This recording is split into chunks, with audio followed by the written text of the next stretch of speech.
اعوذ باللہ من الشیطان الرجیم بسم اللہ الرحمن الرحیم زین للناس حب الشہوات من النساء، آراستہ کر دی گئی ہے لوگوں کے لیے خواہشات کی محبت عورتوں میں، اور پھر آنورڈ 5 مزید چیزیں اللہ تعالیٰ نے گنوائی ہیں، لیکن ٹاپ آف دا لسٹ جس چیز کو ڈسکس کیا وہ عورت کی آزمائش ہے، یا عربی میں ہم اسے کہتے ہیں فتنہ۔ ایک فتنہ وہ ہے جو پنجابی میں استعمال ہوتا ہے، وہ ڈیفرنٹ ہے۔ یہ ہے ٹیسٹ، آزمائش، جس کے ذریعے اللہ تعالیٰ آزماتا ہے۔ تو آپ دیکھ لیں کہ یہ جو 6 چیزیں اللہ تعالیٰ نے اس آیت مبارکہ سورہ آل عمران کی آیت نمبر 14 میں گنوائی ہیں، اس میں پہلے نمبر پہ عورت کے فتنے کا، اس کی آزمائش کا ذکر کیا ہے۔ پھر اس کے بعد بیٹے، اس کے بعد پھر سونا اور چاندی کے جو جوڑے ہوئے خزانے، یعنی کرنسی آج کی ماڈرن فارم، اس کے بعد نشان لگے ہوئے گھوڑے، آج کی ماڈرن فارم مہنگی مہنگی گاڑیاں، اس کے بعد پھر چوپائے اور کھیتی، آج کل کے آپ پلاٹ سمجھ لیں، چاہے وہ زرعی اراضی ہو یا دوسری ہو، اور مال مویشی تو ہم ویسے ہی ایک ٹرم کے طور پہ استعمال بھی ہوتا ہے۔ آج بھی آپ اگر چلے جائیں جنوبی پنجاب کی طرف تو وہ مویشی کو مال ہی کہہ رہے ہوتے ہیں، وہ بھی ایک ذریعہ ہے۔ تو یہ 6 چیزیں گنوائی ہیں، ان میں ٹاپ آف دا لسٹ اللہ تعالیٰ نے عورت کا ذکر کیا ہے۔ اس میں کوئی شک نہیں ہے کہ عورت کی جو آزمائش ہے یہ اس دنیا کی بڑی آزمائشوں میں سے ایک آزمائش ہے۔ صحیح مسلم میں حدیث ہے کہ اللہ کے محبوب صلی اللہ علیہ وآلہ وسلم نے فرمایا کہ اللہ تعالیٰ نے جنت کو ناگوار چیزوں سے ڈھانپ رکھا ہے، یعنی ہر وہ چیز جو دنیا میں مشکل ہے نا، وہ جنت کی طرف لے جانے والی چیز ہے، جو انسان کی طبیعت کے اوپر ناگوار ہے۔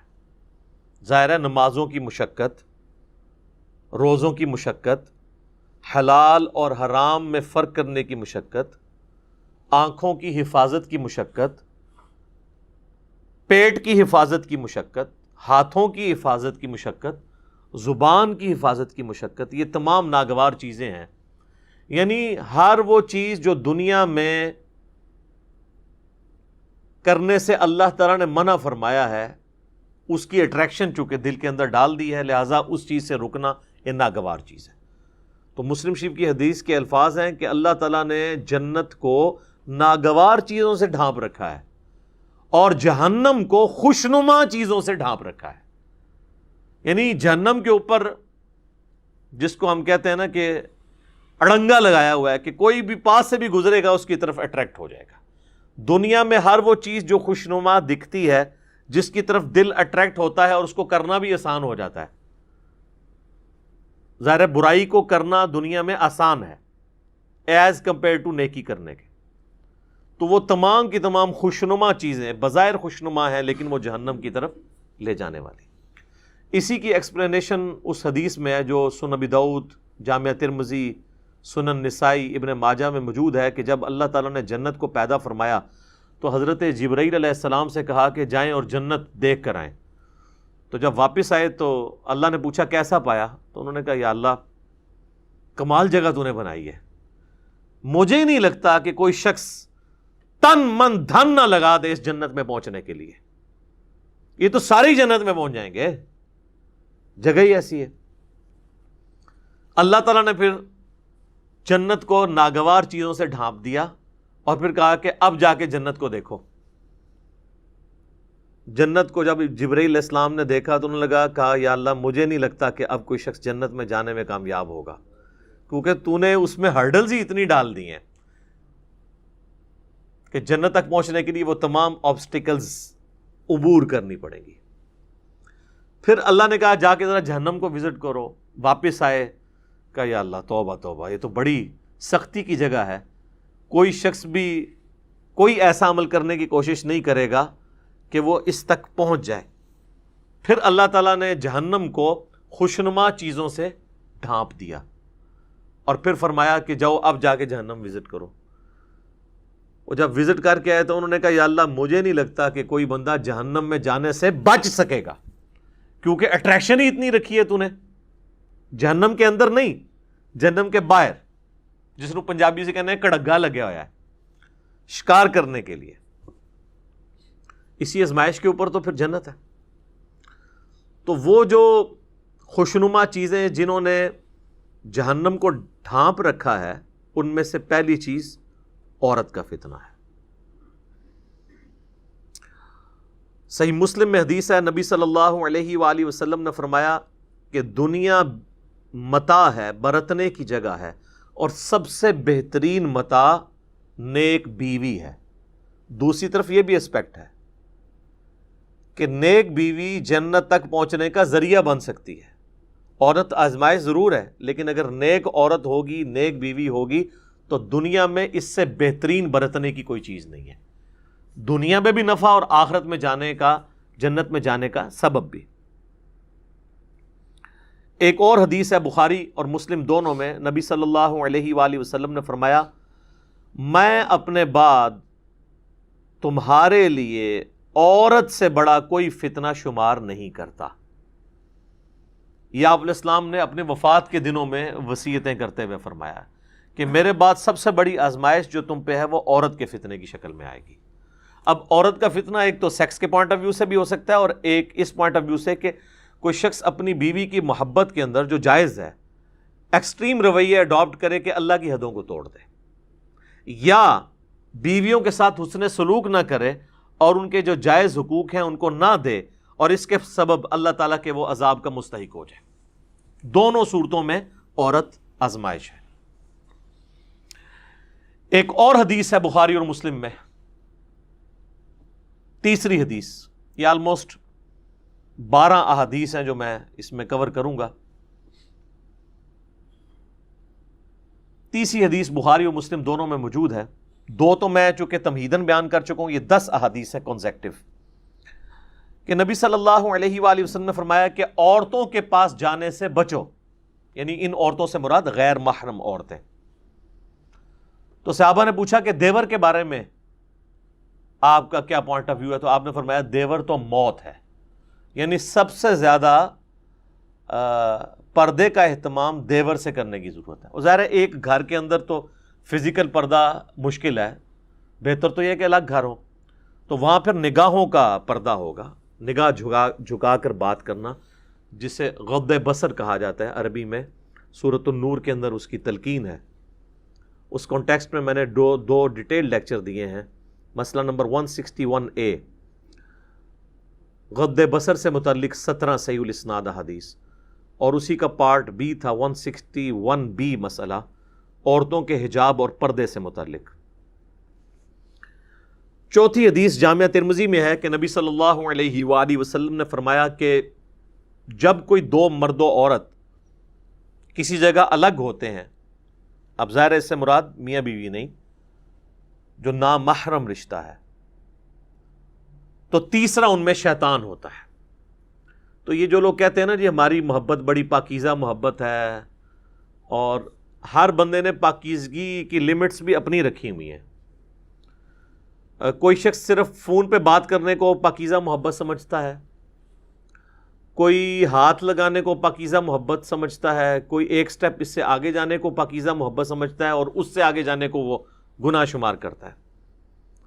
حالانکہ اسلام میں نامحرم مرد و عورت کا کوئی اس اعتبار سے رشتہ نہیں ہے. حتیٰ کہ یہ جو منگیتر والا کانسیپٹ ہے نا، یہ بھی غلط ہے.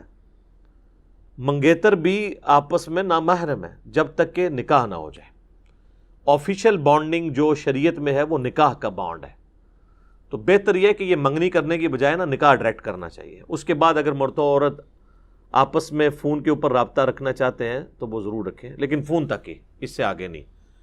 کیونکہ نکاح کے بعد جب تک رخصتی نہ ہو تو مرد و عورت آپس میں کوئی بھی کسی قسم کا تعلق قائم نہیں کر سکتے، ورنہ تو یہ معاشرے کی جڑیں ہی پھر کٹ جائیں گی.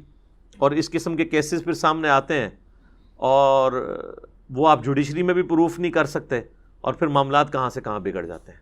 لہٰذا یہ کہنا کہ جی نکاح ہو گیا تو اب ہر طرح کا تعلق جائز ہو گیا، نہیں، جب تک رخصتی نہ ہو نکاح کے بعد والے تعلقات اس کے لیے جائز نہیں ہوں گے۔ 5ویں حدیث صحیح مسلم کی ہے، نبی علیہ السلام سے پوچھا گیا جو اچانک نظر اٹھ جاتی ہے، تو آپ نے فرمایا کہ اللہ نے مجھے اس چیز سے منع کیا ہے اور حکم دیا ہے کہ اگر اچانک نظر اٹھ جائے تو میں فوراً اپنی نظر ہٹا لوں۔ تو یعنی وہ نظر آپ نے یہ نہیں ہے کہ گھر چھوڑ کے آنا ہے ایک نظر کے اندر، کہتا نہیں پہلی نظر معاف ہے۔ پہلی نظر سے مراد دیکھنا نہیں ہے، پہلی نظر سے مراد ہے کسی شخص کا نامحرم کے بارے میں اس کو یہ پتہ چل جانا، تو پہلی نظر اس کی ہو گئی۔ اب جان بوجھ کے چاہے وہ پہلی نظر بھی ڈالے گا تو اس کی دوسری شمار ہوگی۔ 6ٹھی حدیث بخاری اور مسلم دونوں میں ہے، نبی علیہ السلام نے فرمایا کہ اے نوجوانوں کے گروہ، تم میں سے جس میں استطاعت ہو وہ نکاح کرے، اور اگر نکاح نہیں کر سکتا یعنی اس کی فائنینشیل حالت ایسی نہیں ہے تو وہ پھر روزے رکھ کے اپنی شہوت کو ٹھنڈا کرے۔ اور اس میں الفاظ ہیں نکاح کرو، نکاح کرنا تمہاری عفت اور عصمت کی حفاظت اور شرمگاہ کی حفاظت کا ذریعہ ہے، اور یہ نگاہیں نیچی رکھنے کا ذریعہ ہے۔ اب یہ بھی ایک تلخ حقیقت ہے کہ ہمارے معاشرے میں نکاح کی سرمنی اور شادی کی سرمنی اتنی مشکل کر دی گئی ہے کہ جو لوگ فائنینشلی افورڈ بھی کر رہے ہوتے ہیں پھر بھی حالات و واقعات ان کے لیے ایسے نہیں بن پاتے کہ وہ شادی کر سکیں۔ اور دوسری طرف یہ بھی ایکسٹریم ہے کہ ایک شخص فیملی کو سپورٹ کر ہی نہیں سکتا اور آپ زبردستی اس کی شادی کروا دیں کہ جی یہ بعد میں بندے کا پتر بن جائے گا، الٹا آپ 2 خاندانوں میں لڑائیاں ڈلوا دیں گے۔ تو یہ بھی کوئی اپروچ نہیں ہے۔ اور اس حدیث میں جو استطاعت ہے اس سے مراد اس کی سیکچول استطاعت نہیں ہے بلکہ فائنینشیل استطاعت کا ذکر ہے، کہ فائنینشلی اگر وہ استطاعت رکھتا ہے تو وہ نکاح کرے گا، ورنہ یہ تو نہ ہوتا کہ جس کی استطاعت نہیں ہے تو وہ روزے رکھے۔ اگر اس سے مراد وہ سیکچول چیز ہوتی پھر تو روزے بھی رکھنے کی ضرورت نہیں تھی اس کو، تو اس سے مراد وہی چیز ہے۔ اس میں اکثر وہ مشہور کیا جی ایک غریب آدمی آیا، حضور نے کہا شادی کر لو، اور غریب ہو گیا، کہا دوسری کر لو، اور غریب ہو گیا، تیسری کر لو، چوتھی کر لو، پھر وہ امیر ہو گیا۔ سر اس طرح نہیں کوئی امیر ہوتا، بیڑا غرق کیتا ہے۔ یہ بالکل جھوٹی روایتیں ہیں، یہ میرا خیال ہے کنواروں نے گھڑی ہوئی ہیں۔ ان روایتوں سے پھر بھی شادی نہیں ہونے کی جن کی نہیں ہونی۔ اچھا، 7ویں حدیث ہے صحیح بخاری میں، آپ صلی اللہ علیہ وآلہ وسلم نے فرمایا جو شخص مجھے اپنی زبان اور شرمگاہ کی حفاظت کی ذمہ داری دے دے میں اسے جنت کی گارنٹی دیتا ہوں۔ اب یہ 2 چیزیں جو ہے نا یہ بہت کرٹیکل ہیں، زبان اور شرمگاہ کا معاملہ۔ 8ویں حدیث صحیح مسلم میں ہے، نبی صلی اللہ علیہ وآلہ وسلم نے فرمایا یہ دنیا بڑی میٹھی ہے، سرسبز و شاداب ہے، اور اللہ نے دنیا میں تمہیں اپنا خلیفہ بنایا ہے، اب وہ یہ دیکھے گا کہ تم کیسے اعمال کرتے ہو۔ اور پھر آپ علیہ السلام نے فرمایا کہ تم دنیا اور عورت کے فتنے سے بچنا۔ 2 چیزیں فرمائی، دنیا کی محبت، اس کی دولت کی محبت، اور عورت کی۔ یہ کیسی کنکلوڈنگ گفتگو ہے کہ اللہ نے تمہاری آزمائش ان 2 چیزوں میں رکھ دی ہے، عورت اور مال۔ باقی آپ جتنے بھی دیکھیں گے وہ اسی کی کرولریز ہوں گی۔ اچھی گاڑی مال کی کرولری ہے، زیادہ پلاٹس مال کی کرولری ہے۔ تو دنیا کی محبت، اس کے مال کی محبت اور عورت سے بچنا۔ اللہم انی اعوذ بک من فتنۃ النساء، اللہم انی اعوذ بک من فتنۃ الدنیا وعذاب الآخرہ، آمین ثم آمین۔